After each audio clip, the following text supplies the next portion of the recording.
오늘 제목은 새로운 피조물로 살아라입니다.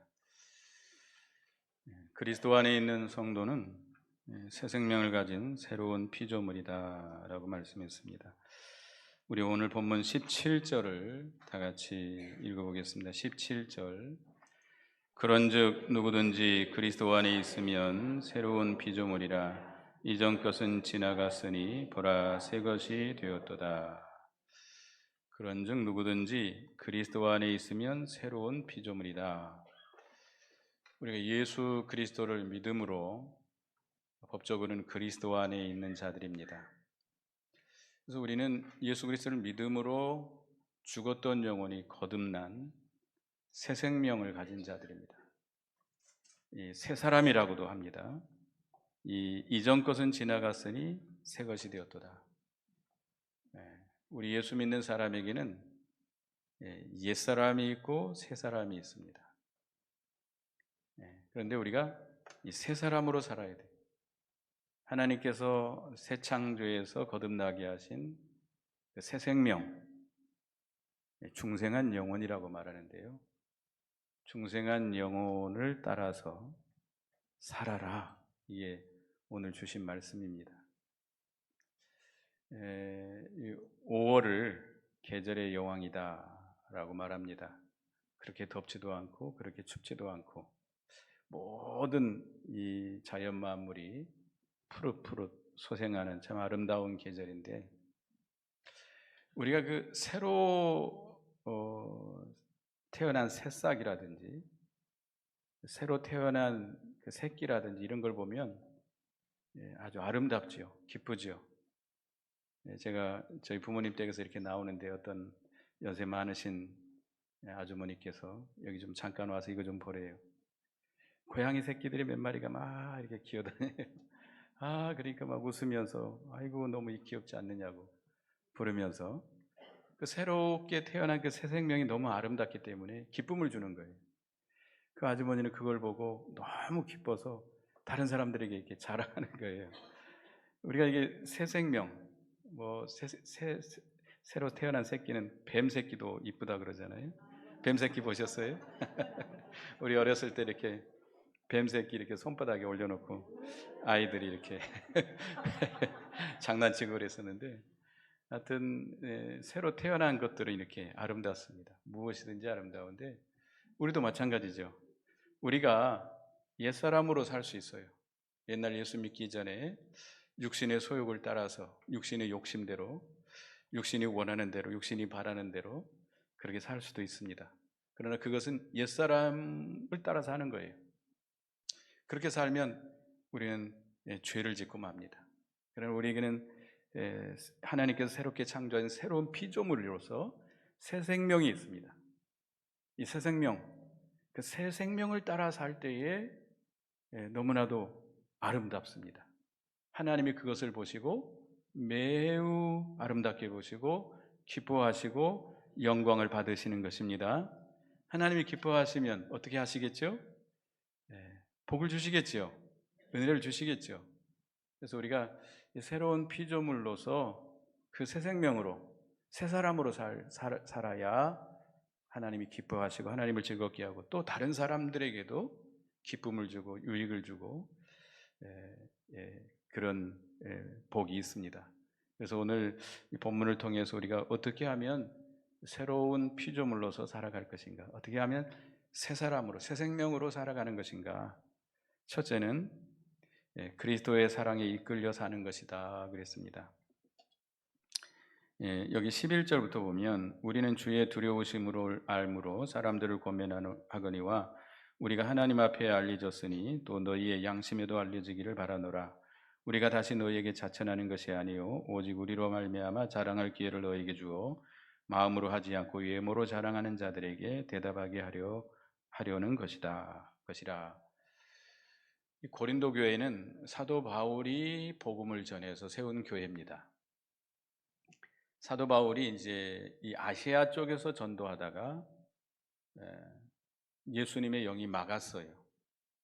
그래서 성령의 인도를 따라서 이제 유럽의 관문인 마게도니아, 빌립보 교회에 가서 복음을 전하고 데살로니가 지역에 복음을 전하고 그 내려오다가 아덴이라고 하면 지금으로 보면 아테네죠. 아테네. 그리스의 아테네. 그 당시에 헬라 문화가 꽃피웠던 그런 도시입니다. 그래서 철학이 발달하고 아주 그 문화 문명이 발달했던 그런 시기에 사도 바울이 그곳에 복음을 전했는데, 근데 그 아테네 사람들이 막 철학을 좋아하고 지혜와 지식이 이렇게 많은 사람들이기 때문에 사도 바울도 그렇게 복음을 전했습니다. 인간의 아름다운 말, 설득력 있는 지혜로운 말로 복음을 전했지만 거기서 실패하고 맙니다. 성공을 거두지 못했어요. 그래서 우리가 성경에 보지만 아덴 교회는 없잖아요. 거기서 성공하지 못해서 이제 밑에 지역 고린도 지역으로 오게 됩니다. 그래서 고린도로 내려오면서 사도 바울이 나는 이제 그리스도의 십자가 외에는 자랑하지 않겠노라. 그러니까 하나님의 말씀을 그대로 전하겠다는 거예요. 인간의 아름다운 말, 설득력 있는 말, 지혜로운 말로 하지 않고 오직 하나님 말씀 순수하게 그대로 전하겠다. 왜냐? 사람을 구원하는 것, 그 영혼을 살리는 것은 인간의 지혜, 인간의 수단, 방법에 있는 것이 아니고 성령의 능력에 있기 때문입니다. 하나님께서 하시는 일이지 인간이 하는 일이 아니기 때문에, 그래서 사도 바울이 고린도에 와가지고 이 복음을 전할 때 순수하게 말씀만 전했습니다. 말씀만. 그러나 이제 기도를 많이 해서 성령의 능력으로, 성령의 감동과 성령의 능력으로 복음을 전한 거죠. 그래서 고린도 교회가 세워졌고, 그런데 이제 그 사도 바울은 그곳에 머물러 있지 않았죠. 이제 사도 바울은 땅끝까지 복음을 전하기 위해서 이렇게 다른 곳으로 또 이동했습니다. 근데 그 후에 잘못된 교사들, 잘못된 교훈을 가르치는 교사들이 들어오게 됩니다. 고린도 교회에. 그래서 그들이 사도 바울을 비방하기 시작합니다. 사도 바울이 전한 그 진리는 잘못된 것이다. 자기들이 가르치는 것이 옳은 것이다라고 이 고린도 교인들을 미혹합니다. 그게 누구냐면 할레파 유대인들, 그러니까 율법주의자들입니다. 그들은 유대인들 가운데 예수 믿는 자들인데, 그들이 이 이방에 있는 고린도 교회에 와가지고 우리가 예수를 믿음으로만 구원받는 것이 아니다. 어떻게 예수를 믿음으로만 구원받겠느냐? 예수를 믿어도 율법대로 살아야 된다. 하나님이 우리에게 명령한 십계명이 있잖아요. 십계명을 지키고 율법을 지켜야 된다. 그러기 위해서 그 표징으로 할례를 받아야 된다. 이 할례파 유대인들이. 그런데 이거는 다른 복음입니다. 우리가 구원받는 것은 오직 어떻게 구원받아요? 믿음으로만 구원받습니다. 우리가 율법을 지켜서 의롭다함을 얻을 육체가 아무도 없다라고 로마서 3장에 말씀하고 있습니다.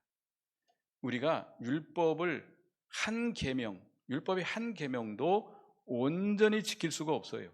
왜냐? 우리는 전적 부패성이 있기 때문입니다. 그렇기 때문에 율법을 행해서 의를 행함으로 하나님 앞에 의롭다함을 받을 수가 없어요. 근데 그 유대인들은 겉으로만 지키면 그걸 다 지켰다라고 생각하고 있어요. 다시 말하면 예를 들면 살인하지 말라라고 하는 계명이 몇 계명이죠? 10계명이 제6계명입니다. 6번째 계명인데, 단지 사람만 안 죽이면 그 계명을 지켰다. 그래서 자기들은 의롭다라고 생각하는 거예요. 그런데 그게 아니죠. 예수님이 뭐라고 말씀했죠? 형제에 대해서 노를 바라는 자, 형제에 대해서 욕하는 자, 형제를 저주하는 자, 형제를 사랑하지 않고 미워하는 자도 살인하는 죄다라고 말씀하고 있어요. 그렇다고 한다면 어떻게 그 계명을 지킬 수 있겠는가? 살인하지 말라고 하는 그 엄청난 그 계명도 우리가 온전히 지킬 수 없는데, 그래서 그 할레파 유대인들의 주장은 잘못된 주장이에요. 다른 복음이에요.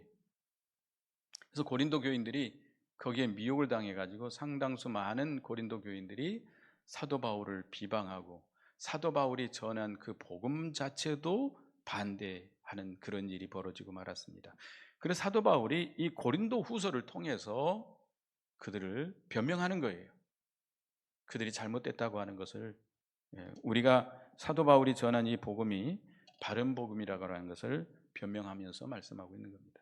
그래서 여기 13절에 보면 우리가 만일 미쳐서도 하나님을 위한 것이요 정신이 온전하여도 너희를 위한 것이니, 사도 바울을 비방하는데 어떻게 하냐면 사도 바울이 모든 걸 다 희생하면서 장가도 안 갔어요. 장가도 안 가고 가정도 이루지 않고 온 인생을 그 일생을 허비하면서 또 고린도 교회에서는 특별히 일을 하면서 복음을 전했습니다. 고린도 교인들의 신앙이 어리기 때문에 거기서 사례금을 받지 않고 그 브루스길라와 아굴라라고 하는 부부와 함께 저녁에는 장막을 만들고 낮에는 복음을 전하면서 이렇게 고린도 교회를 세워나갔던 겁니다. 그런데 그걸 가지고 저 사람 미친 사람이다, 하나님을 열심히 섬기는 걸 가지고 미쳤다라고 비방을 했어요. 근데 사도 바울은 거기에 대해서 뭐라고 말씀했느냐, 14절 다 같이 읽어보겠습니다. 시작. 그리스도의 사랑이 우리를 강건하시는도다. 우리가 생각하건대 한 사람이 모든 사람을 대신하여 죽었은즉 모든 사람이 죽은 것이라. 그리스도의 사랑이 우리를 강건한다. 그러니까 사도 바울이 고린도 지역에 와서 이 모든 것을 희생하면서 열심으로 복음을 전하고 교회를 세우고 그들이 미쳤다 할 만큼 열정적으로 이렇게 하나님의 일을 한 것은 그리스도의 사랑에 강권해서 그렇게 한 겁니다. 그리스도의 사랑이 강권했다라고 하는 것은 그리스도의 사랑이 그를 붙잡아서 끌고 간다는 거예요. 그러니까 그리스도가 내게 베풀어 준 사랑이 얼마나 큰지 그 사랑에 내가 감복당한 거예요. 사도 바울이 그 사랑에 내가 완전히 붙잡힌 거예요. 그 사랑에 완전히 감탄해서 그 사랑에 이끌려서 고린도 교회를 위해서 희생하고 봉사하고 충성하고 밤낮으로 일하면서 이렇게 사례금도 받지 않고 이렇게 자비량하면서 복음을 전했던 겁니다. 이것이 새로운 피조물로 사는 그런 생활입니다. 우리가 이 주님의 일을 할 때, 믿는 일을 할 때 새로운 피조물로 사는 것인데, 새 사람으로 사는 것은 결국 우리가 주님의 사랑에 붙들려서 그 사랑에 감격해서 그 사랑에 이끌려서 그 모든 것을 하는 것입니다. 그래서 주님의 사랑에 감복하고 감탄하고 이끌려서 하게 되면 모든 것이 즐겁습니다. 억지가 아닙니다. 기쁨으로 하게 됩니다. 즐거움으로 하게 돼요. 자연스러운 거예요. 그러니까 주님의 사랑에 이끌리면 그 사랑에 감격해서 그 사랑에 이끌려서 하게 되면 주를 위해서 바치는 것이, 시간을 바치고 정성을 바치고 물질을 바쳐도 아깝지가 않는 거죠. 주님을 위해서 우리가 그 어떤 어려움을 당해도, 우리가 복음을 전하다 하면 사도 바울이 얼마나 많은 고난을 당했는지, 많은 핍박을 당하고 매를 맞기도 하고 감옥에 갇히기도 하고 그런 어려움을 겪었지만 굶주리고 춥고 배고프고 이런 어려움을 겪었지만 그러나 그 모든 것이 힘들지 않았습니다. 사랑으로 하기 때문에, 사랑에 이끌려서 하기 때문에 힘들지 않은 거예요. 죽음을 당한다 할지라도 주님 때문에, 이 복음 때문에 죽음을 당할 때도 단마음으로, 즐거운 마음으로 죽음을 향해 가는 것입니다. 이게 주님의 사랑에 이끌려가는 그런 생활입니다. 우리도 새로운 피조물로서, 새 생명으로서, 새 사람으로서 살아가는 것은 바로 주님의 사랑에 붙잡혀서 그 사랑에 이끌려서 가는 거예요. 그러니까 교회 나와서 예배 드리는 것이 힘들어요? 안 힘들어요? 안 힘들어요. 즐거워요. 기뻐요. 기다려져요. 찬송 부르는 것이 기뻐요. 즐거워요. 기도하는 것이 기뻐요. 주를 위해서 봉사하는 것이 기쁨으로 하는 거예요. 즐거움으로 하는 거예요. 누가 시켜서 하는 게 아니라, 어쩔 수 없어서 하는 게 아니라, 주님이 나 같은 죄인을 위해서 십자가에 피 흘려 죽으심으로 나를 구원해 주신 그 은혜가 너무 감사해서, 우리가 주님의 사랑, 하나님께서 예수 그리스도를 통해서 우리에게 베풀어 주신 그 사랑이 얼마나 큰지, 그 길이와 그 깊이와 그 높이와 그 넓이를 우리는 가히 측량할 수 없다고 그랬습니다. 우리 스승 목사님이 늘 하시는 말씀인데요, 하나님의 사랑이 이 지구 땅덩어리만 하다면 우리가 알고 있는 주님의 사랑은 콩 한 알 정도밖에 안 된다. 너무나 작지요. 우리가 그러니까 하나님의 사랑이 얼마나 크고 무한하고 넓고 깊고 영원한지를 알 수 있는 것이죠. 우리가 그 사랑을 점점 많이 깨달아야 돼. 깨달으면 깨달을수록 우리가 주님을 사랑하게 되고 그 사랑에 이끌려서 모든 것을 자연스럽게 기쁨으로 즐거움으로 할 수 있는 것입니다. 새 사람으로 사니까 하나님이 기뻐하시고 즐거움으로 하니까 단마음으로 하니까 하나님이 기뻐하시는 거예요. 그게 아름다운 거예요. 그게 하나님께 즐거움을 주시고 하나님이 기뻐 받으시고 그런 사람들에게 하나님께서 복을 주시지 않겠습니까? 여러분도 그렇게 사시기 바라겠습니다. 그 다음에 두 번째는 그리스도를 위해서 사는 것입니다. 그리스도를 위해서 사는 것. 우리가 여기 15절을 읽어보겠습니다. 시작. 그가 모든 사람을 대신하여 죽으심은 살아있는 자들로 하여금 다시는 그들 자신을 위하여 살지 않고 오직 그들을 대신하여 죽었다가 다시 살아나신 이를 위하여 살게 하려 함이라. 우리는 예수 그리스도께서 십자가에 피 흘려 죽으실 때에 예수님이 우리의 죄를 대신해서 그렇게 죽으신 거거든요. 그러니까 예수님이 십자가에 죽으신 것은 곧 내가 죽은 거예요. 나는 그 죄에 대해서 우리는 죽어버린 거예요. 우리 육체에 속하는 우리는 이미 죽은 겁니다. 예수님의 죽음은 곧 나의 죽음이 된 거예요.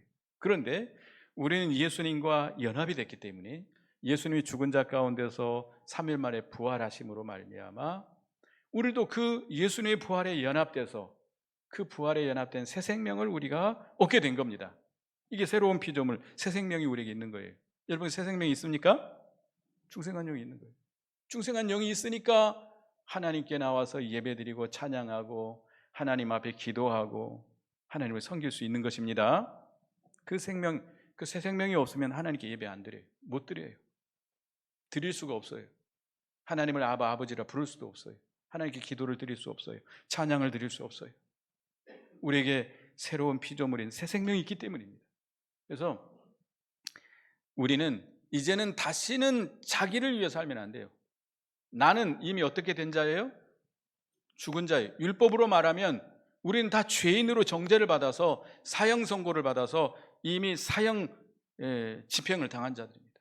예수님이 십자가에 죽으실 때에 이미 우리는 그 사형 집행을 당해서 죽어서 무덤에 장사 지낸 바 된 자들이에요. 우리는 없는 자들이에요. 그렇기 때문에 자기를 위해서 살면 안 돼요. 자기를 위해서, 자기 영광을 위해서, 자기 힘을, 자기 수단 방법으로, 자기 노력으로, 자기 의의로 살려고 해서는 안 됩니다. 이제는 내 속에 누구의 생명으로 사는 거예요? 그리스도의 생명으로. 갈라디아서 2장 20절을 읽어보겠습니다. 갈라디아서 2장 20절. 갈라디아서 2장 20절을 한번 읽어보겠습니다. 여기 앞에 나왔으니 읽어보겠습니다. 시작. 내가 그리스도와 함께 십자가에 못 박혔나니 그런즉 이제는 내가 사는 것이 아니요 오직 내 안에 그리스도께서 사시는 것이라. 내가 육체 가운데 사는 것은 나를 사랑하사 나를 위하여 자기 자신을 버리신 하나님의 아들을 믿는 믿음으로 사는 것이라. 나는 이 그리스도와 함께 십자가에 못 박혀 이미 죽은 자다. 죽었는데 지금 살고 있는 것은 내가 아니고, 내가 사는 것이 아니고 내 안에 누구의 생명으로 사는 거예요? 그리스도의 생명으로. 그리스도의 생명으로 살아야 이게 바르게 사는 거예요. 그게 생명, 우리 새 사람으로 사는 거예요. 새로운 피조물로서의 사는 겁니다. 그래서 우리는 예수님은 포도나무고 우리는 포도나무 가지입니다. 그래서 우리는 예수님과 연합되어 있어요. 이 가지된 우리가 살아가려면 이 포도나무를 의지하고 포도나무로부터 그 생명을 받아서 그 생명으로 그를 힘입어서 그로 말미암아 그로 인하여 살아가야 됩니다. 그래야 우리 영이 사는 겁니다. 그래야 열매를 맺을 수 있어요. 그래야 하나님이 기뻐하세요. 그게 바로 믿는 생활이에요. 그게 바로 새로운 피조물로 사는 거예요. 그래서 우리 항상 그것을 늘 기억해야 됩니다. 나는 이미 어떻게 된 자예요? 죽은 자예요. 장사를 지낸 바 된 자. 예수 그리스도가 십자가에 죽을 때 우리는 죽어버린 자예요. 이제는 내가 사는 것이 아니고 내 속에 누구의 생명으로 살아가야 돼요? 예수님의 생명으로 살아가야 돼요. 예수님과 연합된 생명. 그래서 늘 우리는 예수님과 연합돼서 그가 주신 생명으로 그로 말미암아 그를 힘입어서 그로 인하여 그를 위하여 살아가는 것이 새로운 피조물로 살아가는 것입니다. 그 다음에 17절부터는 화목하는 것이다 그랬습니다. 화목하는 것. 우리가 새로운 피조물로 사는 것은 화목하는 거예요. 여기 17절 읽어보겠습니다. 같이 읽어봅니다. 시작. 그런즉 누구든지 그리스도 안에 있으면 새로운 피조물이라. 이전 것은 지나갔으니 보라 새 것이 되었도다. 18절. 모든 것이 하나님께로서 났으며 그가 그리스도로 말미암아 우리를 자기와 화목하게 하시고 또 우리에게 화목하게 하는 직분을 주셨으니. 우리가 과거의 죄로 인해서 하나님과 원수됐었어요. 하나님을 찾을 수도 없고 하나님께 나아갈 수가 없었어요. 그런데 하나님께서 당신과 우리를 화목시키기 위해서 독생자 예수 그리스도를 우리 죄를 대신해 십자가에 피 흘려 죽게 하시는 화목제물이 되게 했습니다. 그래서 그 예수 그리스도로 말미암아 하나님과 우리 사이에 가로막혀 있는 죄의 벽을 다 헐어버리시고 하나님께서 친히 하나님이 우리를 자기와 화목하게 하셨어요. 그래서 우리는 이제 하나님 앞에 담대하게 당당하게 나아갈 수 있는 것입니다. 나갈 수 있습니까? 하나님 앞에 나아가서 하나님께 예배하고 하나님께 기도하고 하나님께 찬양하고 하나님 앞에 때를 따라 돕는 은혜를 구할 수 있는 것입니다. 이제 우리는 이렇게 하나님과 화목하게 됐어요. 누구 때문에? 예수 그리스도의 십자가의 구속의 은혜로 말미암아 하나님과 화목이 됐어요. 화목된 우리에게 하나님께서는 중요한 직분을 주셨습니다. 이게 무슨 직분입니까? 화목하게 하는 직분입니다. 따라합시다. 우리에게 화목하게 하는 직분을 주셨으니. 무슨 직분이에요? 화목하게 하는 직분. 우리가 마태복음 5장 몇 절입니까? 화평케 하는 자는 복이 있나니. 5장 9절이죠. 화평케 하는 자는 복이 있나니 뭐라고 그랬죠? 무슨 복이 있다고 그랬죠? 하나님의 아들이라 일컬음을 받을 것이다. 화평케 하는 자가 돼야 돼. 네, 이 화목하게 하는 직분을 우리에게 주셨는데 어떻게 화목하게 하는가? 19절 읽어보겠습니다. 19절 시작. 곧 하나님께서 그리스도 안에 계시사 세상을 자기와 화목하게 하시며 그들의 죄를 그들에게 돌리지 아니하시고 화목하게 하는 말씀을 우리에게 부탁하셨느니라. 하나님께서 그리스도 안에 계시사 세상을 자기와 화목하게 하시며 그들의 죄를 그들에게 돌리지 아니하시고 화목하게 하는 말씀을 우리에게 부탁하셨다. 그러니까 화목하게 하는 그 직분을 감당하게 하시려고 뭘 주셨어요? 말씀을 주시는 거예요. 이 말씀은 무슨 말씀이에요? 화목하게 하는 말씀이에요. 복음. 그러니까 먼저 우리가 가장 중요한 것은 물론 모든 형제와 화목해야 되죠. 그러나 그것도 해야 됩니다만은 우리가 하나님을 멀리 떠나서 하나님을 알지 못하는 그들에게 이 복음을 전해서 그들을 하나님께로 인도해서 하나님과 화목하게 하는 일입니다. 그래서 이 화목하게 하는 직분을 감당하려면 하나님께서 우리에게 하나님의 화목하게 하는 말씀을 주셨습니다. 받았습니까? 안 받았습니까? 자신이 없어요. 안 받았어요? 다 받았잖아요. 늘 말씀 배우고 물을 읽고. 복음이, 다시 말하면 화목하게 하는 말씀 한마디로 복음이에요. 복음. 예수 그리스도의 십자가와 부활의 복음이에요. 이 복음을 전해서 믿지 않는 자들을 그 영혼을 하나님께로 인도해서 하나님과 화목하게 하는 일, 이것을 하나님이 제일 우리에게 중요하게 맡기신 일입니다. 이것을 천사에게도 맡긴 것이 아니고 세상에 지혜롭고 통달하고 똑똑한 사람에게 맡긴 것이 아니고 누구에게 맡겼어요? 우리에게. 저같이 미련하고 말 못하고 못생기고 무능한 저에게. 여러분은 다 똑똑하시잖아요. 그죠? 우리에게 그 일을 맡겼어요. 천사도 흠모하는 그런 귀중한 직분을 우리에게 주셨어요. 하나님께서는 이 영혼들을 구원하고 그들을 살려나가는 일을 어떤 방법으로 하시느냐? 무슨 방법이에요? 전도에 미련한 방법이다 그랬어요. 전도하는 거 미련하게 봐요, 사람들이. 나 자신도 저렇게 전도해서 누가 예수 믿을까? 라는 생각을 가질 때도 있어요. 여기 지금 이렇게 릴레이 전도 합니다만은 참여하는 사람도 있고 참여하지 않는 사람도 있어요. 어떤 사람들은 그렇게 해가지고 무슨 교회가 부흥합니까? 누가 예수 믿습니까? 요즘 획기적인 방법을 써야지 이렇게 말하는데, 성경은 분명히 말씀하고 있어요. 전도하는 방법이 어떤 방법이에요? 사람들의 생각을 미련하게 봐요. 그렇지만 우리가 전하는 이 말씀이 하나님의 능력이 있습니다. 그러니까 여러분들은 부끄러워하지도 말고 주저하지도 말고 뭘 전해야 돼요? 복음을 전하세요. 말씀을 전하세요.